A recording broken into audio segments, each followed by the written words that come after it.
4 personnes ont été arrêtées durant la manifestation des habitants de Thomas Nayage suite à la coupure d'électricité qui affecte la région depuis 2 jours.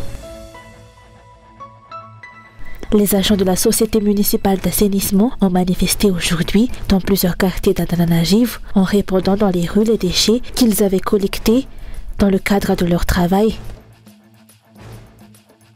Dans l'actualité internationale, le premier bateau chargé de vivres de l'ONG Open Arms arrive vers la bande de Gaza au moment où les efforts s'accélèrent pour tenter d'acheminer davantage d'aide humanitaire dans le territoire palestinien assiégé et menacé de famine après plus de 5 mois de guerre entre Israël et le Hamas.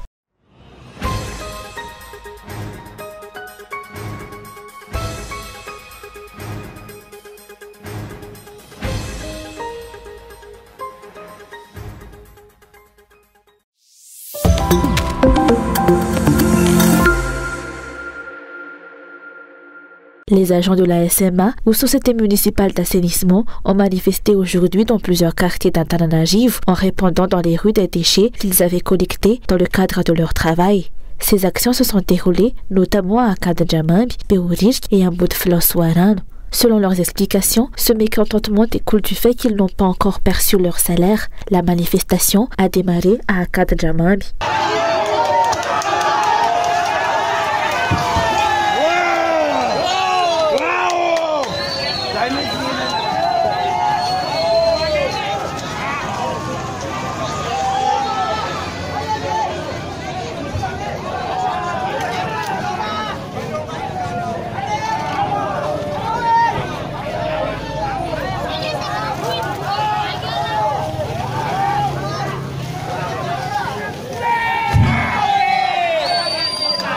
Quelques instants plus tard, les forces de l'ordre ont appréhendé et emmené 4 agents de la SMA, ce qui a suscité la colère des autres agents qui ont alors manifesté dans d'autres quartiers.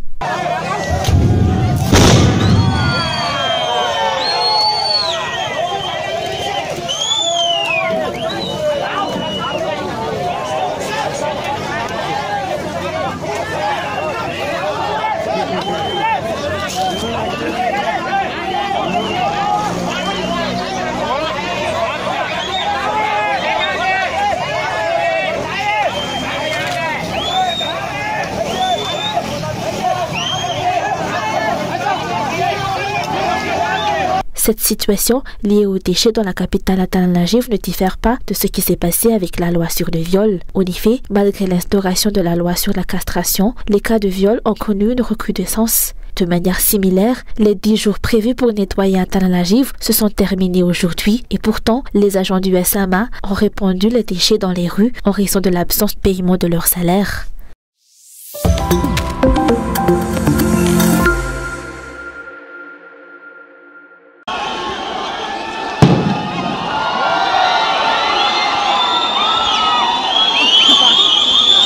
Quatre personnes ont été arrêtées durant la manifestation des habitants de Thomas Nayage suite à la coupure d'électricité qui affecte la région depuis 2 jours.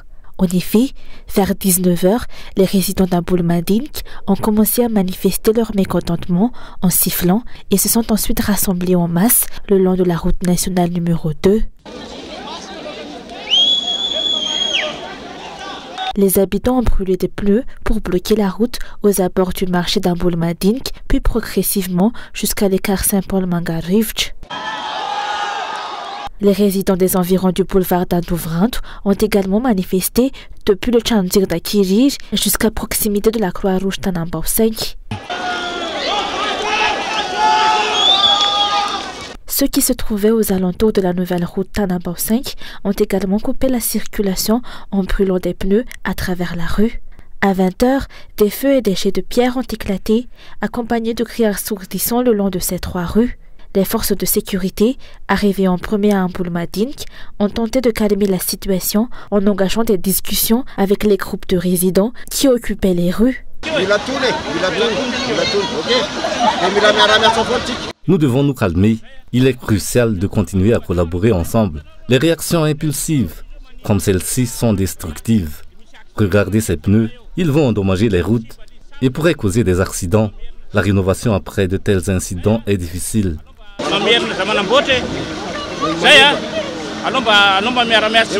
Vers 20h30, l'électricité n'étant toujours pas revenue, le nombre de manifestants a augmenté. C'est à ce moment que les forces de l'ordre ont commencé à disperser la foule à coups de gaz suffocant et de gaz lacrymogène.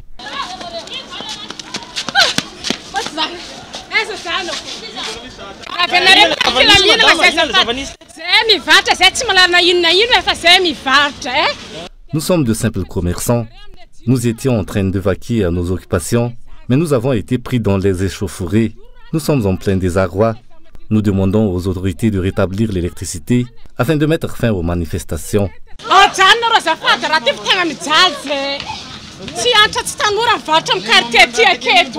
Des affrontements ont éclaté entre les forces de l'ordre et les manifestants et c'est là que les 4 individus ont été arrêtés et emmenés par les forces de l'ordre.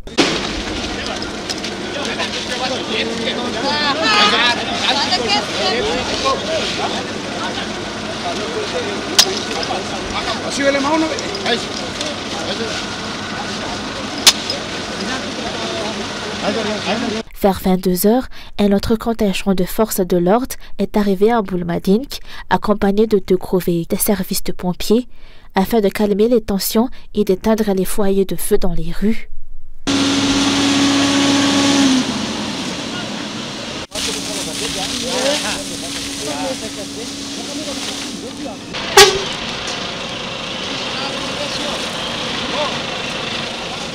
Malgré ce, les manifestants n'ont pas quitté les lieux et ont continué à se rassembler en attendant le rétablissement de l'électricité.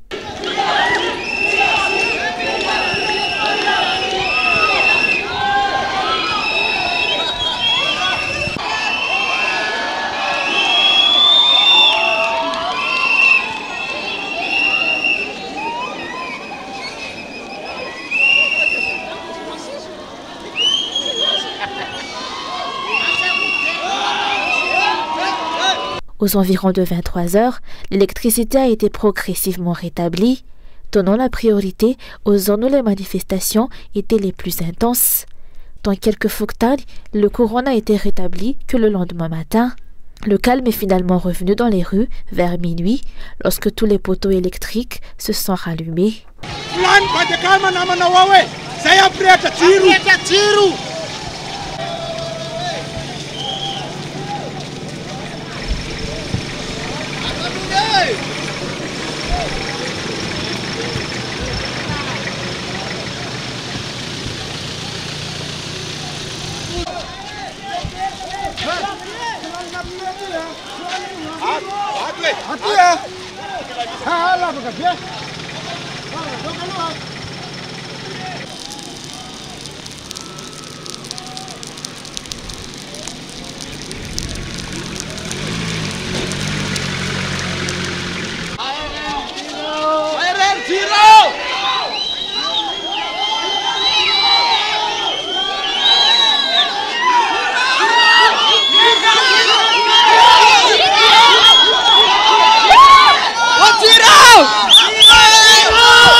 Les administrateurs civils ont décidé de suspendre leur travail du mercredi 20 mars au vendredi 22 mars en raison des harcèlements lancés par certains politiciens et élus, notamment certains députés, à leur encontre. Ces administrateurs civils représentent l'État dans les localités et selon eux, c'est la dignité de l'État qui est bafouée par ces atteintes à leur personne.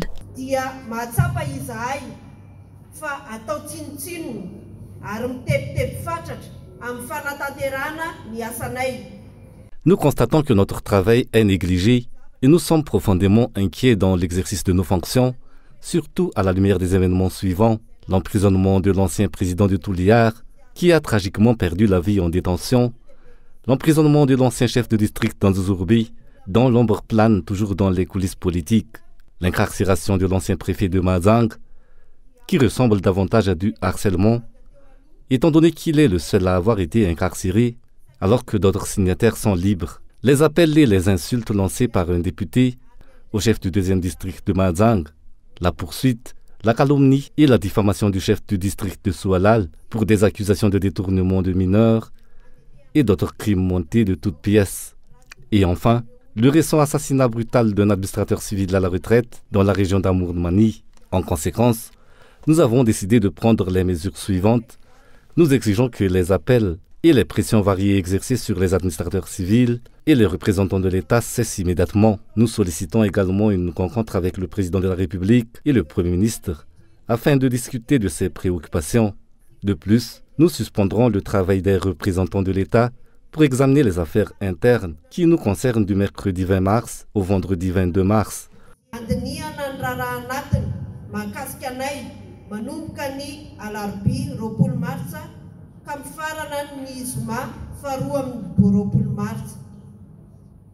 Ces administrateurs civils insistent sur le respect de la responsabilité et de l'autorité de chacun, tel que défini par les lois et règlements en vigueur dans le pays, que ce soit pour les fonctionnaires ou les représentants nommés ou élus.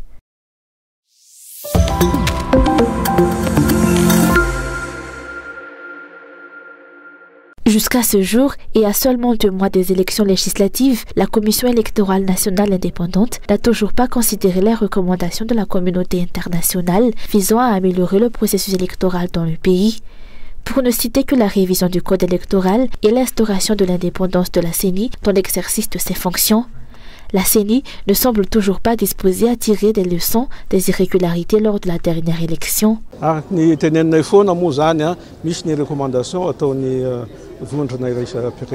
Des recommandations sont émises par la communauté internationale pour la CENI. Celles qui ont pu être corrigées l'ont été.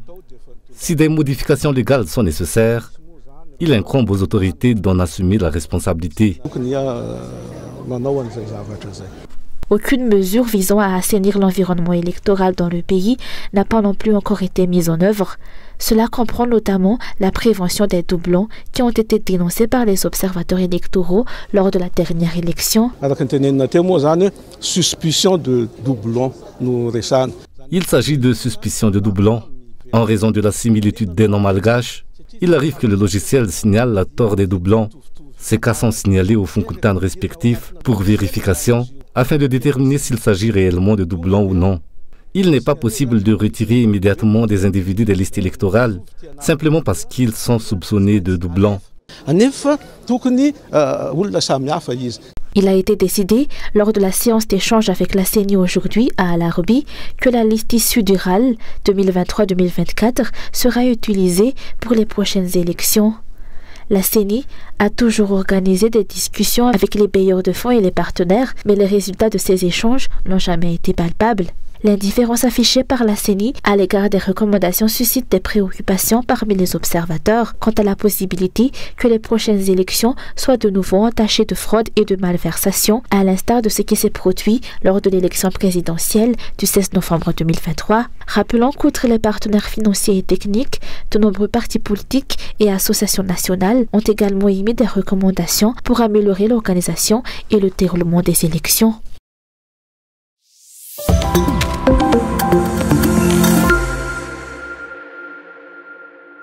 Les organisations de la société civile ont confirmé aujourd'hui que les recommandations visant à améliorer le processus électoral n'ont pas été prises en compte par la CENI et le gouvernement. Durant la séance d'échange et de discussion organisée par la CENI aujourd'hui, le KMAF CNOE Éducation des citoyens a déclaré qu'il n'y aura pas de climat d'apaisement lors des prochaines élections tant que le gouvernement ne prendra pas en considération ces améliorations. Vitsy tena vitsy tao anatin'ny recommandation rehetra napetrakan'ny communauté internationale, ny société civile. Peu des recommandations formulées ont été appliquées.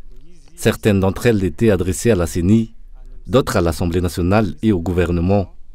C'est pourquoi nous continuons à plaider pour l'application de ces recommandations afin d'instaurer un climat d'apaisement pour les prochaines élections. Les tensions observées lors de la dernière élection témoignent de l'importance cruciale de ces mesures. Si ces recommandations ne sont toujours pas appliquées dans le contexte actuel, il est fort probable que les événements tumultueux de la dernière élection se répètent, voire s'aggravent lors des prochaines élections. Si a piarna une recommandation de mettre tout dans situation mission na métier maf coco. La transparence lors du processus électoral est également exigée pour garantir des élections crédibles.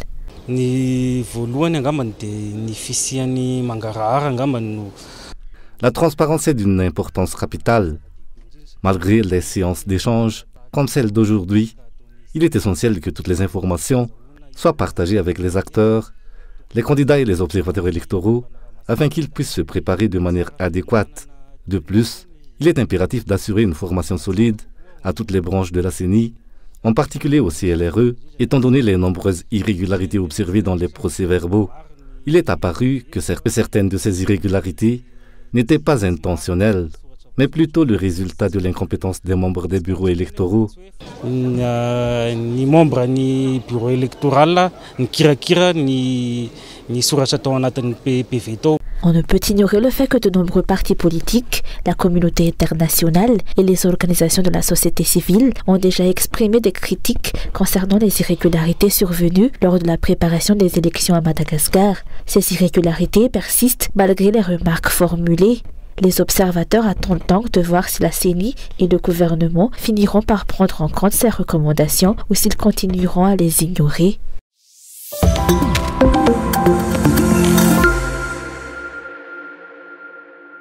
Le parti Malagasy Aramiang a offert des services d'extraction dentaire gratuits aux résidents du 5e arrondissement. Le mal de dents est une affliction courante parmi les habitants et de nombreuses personnes souffrent de douleurs dentaires toute l'année en raison du coût des traitements, en particulier de l'extraction dentaire qui commence à partir de 10 000 AGH, une somme que la majorité de la population ne peut pas se permettre.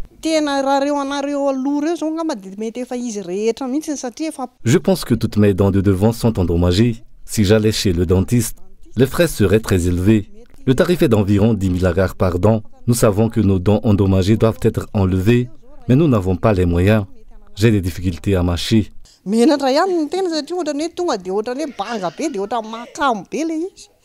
Cette initiative s'inscrit dans la continuité des actions sanitaires que le parti mène chaque année. La préservation du bien-être humain est au cœur des missions de notre parti et la santé en fait partie. Cette initiative est portée par le parti sous le parrainage d'Andrianzou Razanamas, premier responsable du MMM dans le 5e arrondissement. Chaque année, nous menons ce type d'action, mais cette année, nous l'avons organisé en 2 phases distinctes. La première phase, qui s'est déroulée la semaine dernière, a été axée sur des consultations gratuites. La deuxième phase concerne l'extraction dentaire et se déroulera sur 2 jours, aujourd'hui et demain samedi. Déjà, 50 à 60 habitants se sont inscrits pour bénéficier de ces services. Outre l'extraction dentaire, les médicaments ont été également distribués gratuitement et un suivi des bénéficiaires est assuré durant les 2 jours de l'action à Akeran.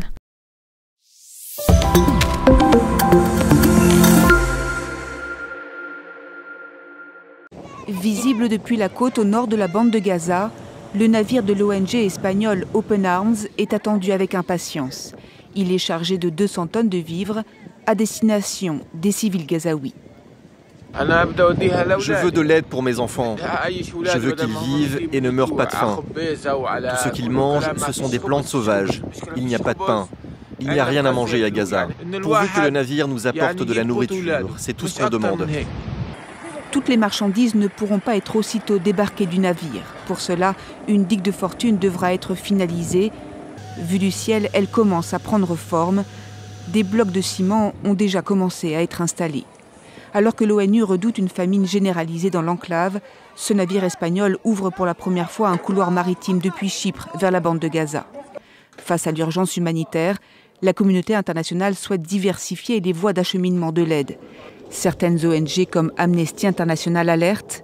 Les largages aériens comme celui-ci intervenu ce vendredi et cette nouvelle route maritime sont une avancée, mais ne doivent pas remplacer l'acheminement de l'aide par voie terrestre à Gaza. Elle y arrive au compte-gouttes, principalement depuis l'Égypte via le poste frontière de Rafah, mais reste très insuffisante face aux besoins immenses des 2,5 millions d'habitants du territoire.